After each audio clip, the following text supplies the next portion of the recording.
So Nintendo posted the final trailer for Pokémon Legends ZA last week, and it sparked a lot of debate. Are they hiding something big, or is this all there is? We've all played Legends Arceus by now, so we can look back to that final trailer and we'll know what was shown and what they were hiding from us at that time. By comparing that trailer to ZA's trailer, maybe we can get a feel for what surprises Gamefreak is hiding from us this time around. First, let's take a look at ZA's overview trailer.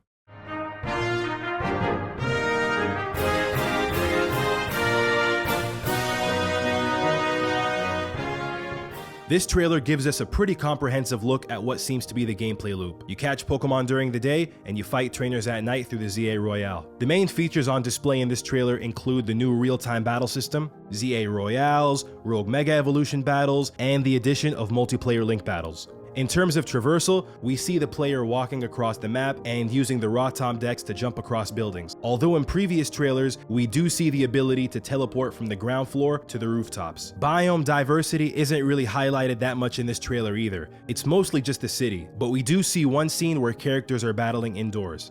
In terms of other features, character customization makes a return with a quality of life improvement. We can now see what clothes a shop is selling thanks to these holograms. Pretty neat touch. But we still don't know if we can actually enter these shops or if we're just going to be interacting with menus like in Scarlet and Violet. We also get a brief mention about Lumio City's urban redevelopment, which we first learned about from the game's announcement trailer, but not much is revealed here. Now let's take a look at Pokemon Legends Arceus.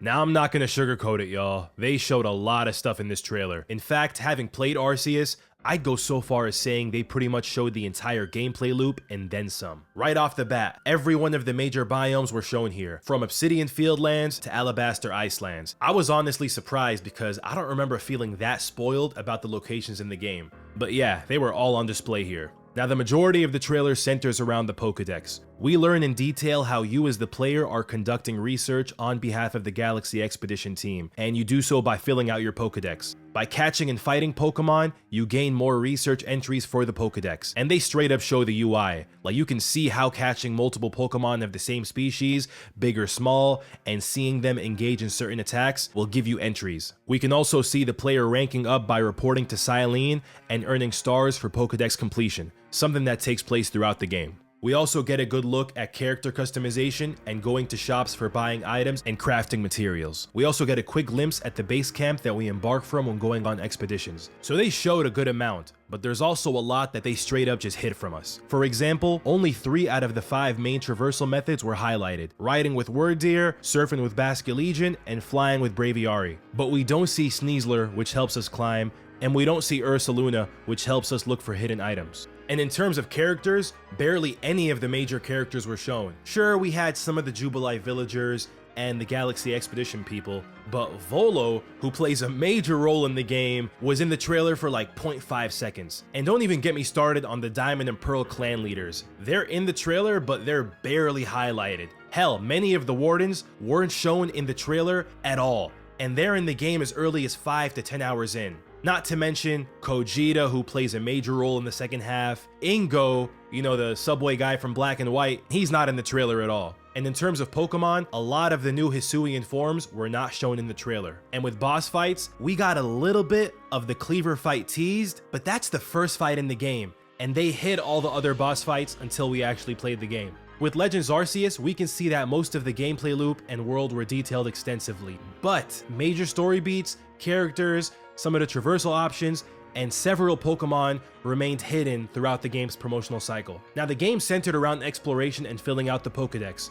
Both of those aspects were shown a lot in the trailers, but we didn't see much battling with other trainers.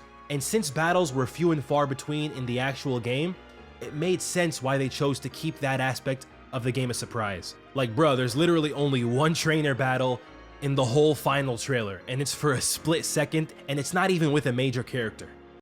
With Legend ZA, Gamefreak seems to be doing an inverse of the Arceus marketing strategy. So just like Arceus, it's clear going into ZA that there are going to be major story beats, characters, and a good amount of Pokemon, presumably Mega Evolutions, that they haven't shown. But what hasn't been shown that much either in ZA, surprisingly, is exploration and filling out the Pokedex, which the Arceus trailer focused on heavily. But on the flip side, we see way more trainer battles, including a possible late game one, I think, with this dude. I'm assuming he's rank C in the ZA Royale, given his name starts with a C. Arceus, however, like I said, didn't show as much of any trainer battles in its overview trailer. With all that being said, I think it's safe to assume that yes, a lot of ZA will probably take place in Lumio City, without much diversity in environments. I think by now it's probably safe to assume that. There could be some surprises and they've just chosen not to spoil them since there's not too much of them. Same way how, you know, Arceus, they had a lot of unique environments to explore, but not as many trainer battles, even though the trainer battles they did have in the final game were spectacular, especially the final boss. Y'all already know what I'm talking about, I'm not gonna spoil it.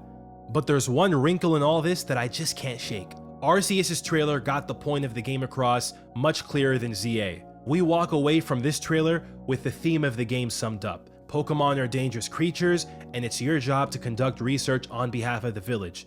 Through catching and battling Pokemon, you can help the locals learn to coexist with Pokemon. It's clean and simple. What's the closing message in the ZA trailer? Okay, you join a team called MZ, you battle in the ZA Royale, and the person who reaches A rank gets to make a wish that's guaranteed to come true. Oh, and there's some kind of redevelopment plan as well. See how messy all that sounds? That's what leads me to believe that they're hiding way more with ZA than they're showing compared to Arceus. If you go back to the first trailer for Legend ZA, the tone is completely different from the final trailer.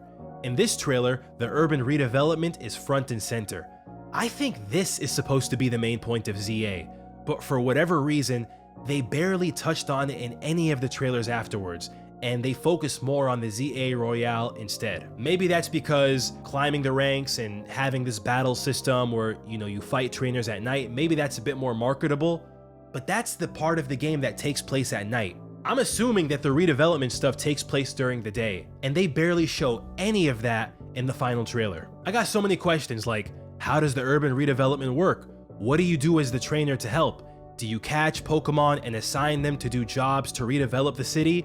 Like how in Arceus you can assign Pokemon to that little piece of farmland? Or is your job supposed to be clearing Pokemon out from development sites so that the work can continue? Like, there's a lot of interesting gameplay possibilities here, it just depends where they go with it. But yeah, they barely highlighted this aspect at all. Now I could be wrong, you know, the ZA Royale could very well be the point of ZA, with the urban redevelopment just being a story beat, but I don't think so. I think they're hiding stuff, but we'll just have to wait and see. It's been a long time coming, you know, since February 2024, and now it's October 2025, almost 2 years. My first video on this channel was a prediction video for the Pokemon Presents back in February. You know, I started this channel talking about Legend ZA, and I'm super hyped for the game to come out. Let me know in the comments what y'all think. Drop a like, make sure to subscribe. Y'all already know it helps out with the algorithm. And with all that being said, I'm gonna catch y'all soon. Take care.